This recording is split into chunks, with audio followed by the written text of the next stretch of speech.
Hi friends, पढ़ते जाओ में आपका स्वागत है। आप फटाफट चैनल को लाइक और सब्सक्राइब कर दीजिए। आज मैं आपको बताऊंगा बल और गति के नियम, कक्षा 9 का अध्याय है। ठीक, force and loss of motion, बल और गति के नियम। अब देखिए, बल में हमें पूरा चैप्टर जानने से पहले तो हमें तो उसका कुछ थ्योरी, कुछ परिभाषाएं जाननी पड़ती है, फिर उसके बाद क्वेश्चन लगाना पड़ता है।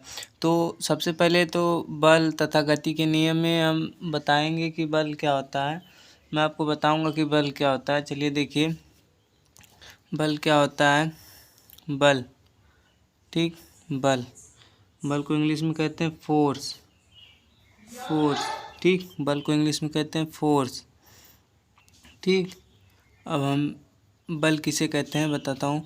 बल वह बाह्य कारक है जो किसी वस्तु, जैसे कोई वस्तु स्थिर है तो वह स्थिर ही रहेगी, लेकिन जब उस पर हम बल लगाएंगे तो वह वस्तु की अवस्था परिवर्तन हो जाएगी। तो इससे परिभाषा बनाइए। देखिए, बल वह बाह्य कारक है जो किसी वस्तु के स्थिति, आकार और उसके गति में परिवर्तन कर देता है, उसको बल कहते हैं। बल किसे कहते हैं? देखिए, बल वह बाह्य कारक है, बल वह बाह्य कारक है, बल वह बाह्य कारक है जो किसी बल वह बाह्य कारक है जो किसी वस्तु बल वह बाह्य कारक है बल वह बाह्य कारक है जो किसी वस्तु की स्थिति तथा उसकी अवस्था में परिवर्तन कर देता है। बल वह बाह्य कारक है जो किसी वस्तु की स्थिति तथा उसकी अवस्था में परिवर्तन कर देता है, उसकी अवस्था में परिवर्तन कर देता है। बल वह बाह्य कारक है, बल वह बाह्य कारक है जो किसी वस्तु की स्थिति तथा उसकी अवस्था में परिवर्तन कर देता है। जैसे बल क्या, देखिए, जैसे कोई वस्तु है, स्थिर है, यदि उस स्थिर है तो अगर हम उस वस्तु पर बल लगाते हैं तो वह वस्तु मतलब अपनी वस्तु से कुछ दूर विस्थापित हो जाती है जहाँ स्थित रहती है। तो यही बल है। मतलब हम किसी वस्तु को, जैसे कोई वस्तु है, एक बॉल ही मान लीजिए, अगर हम उसको दबाएंगे तो उसकी अवस्था में परिवर्तन हो जाएगा, तो बल लगाएंगे। यही कारक है जो किसी वस्तु की अवस्था में परिवर्तन कर देता है। ठीक, अब देखिए, बल का मात्रक क्या होता है। बल का मात्रक न्यूटन होता है। बल का मात्रक न्यूटन होता है। बल का मात्रक न्यूटन होता है। ठीक, बल का मात्रक न्यूटन होता है। अब देखिए, अब बल कितने प्रकार के होते हैं। देखिए, बल दो प्रकार के होते हैं। बल दो प्रकार के होते हैं, संतुलित बल और असंतुलित बल। देखिए, बल के प्रकार में देखिए, टाइप्स ऑफ फोर्सेस। ठीक, बलों के प्रकार, टाइप ऑफ फोर्सेस। बलों के प्रकार में देखिए, पहला है संतुलित बल।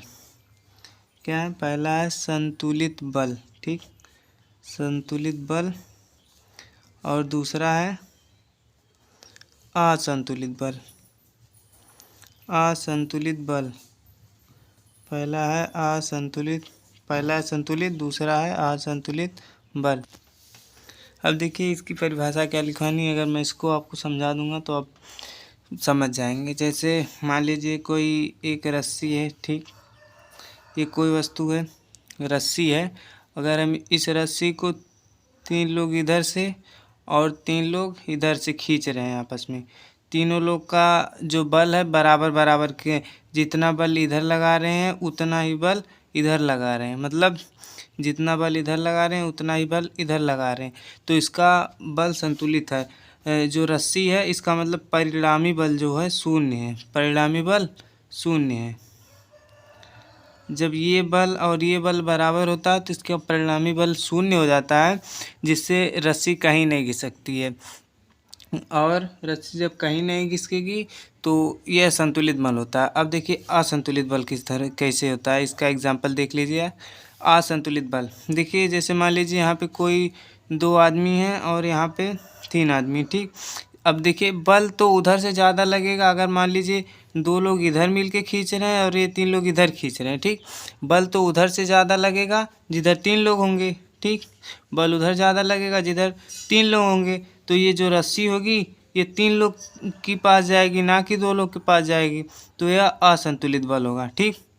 एग्जाम्पल से आप समझ जाएंगे, परिभाषा कोई लेंदी नहीं बनाना है चैप्टर, ठीक है।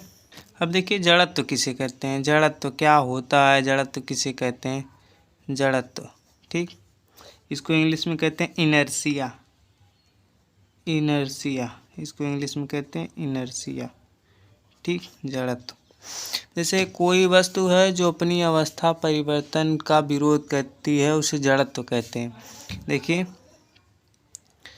यदि कोई वस्तु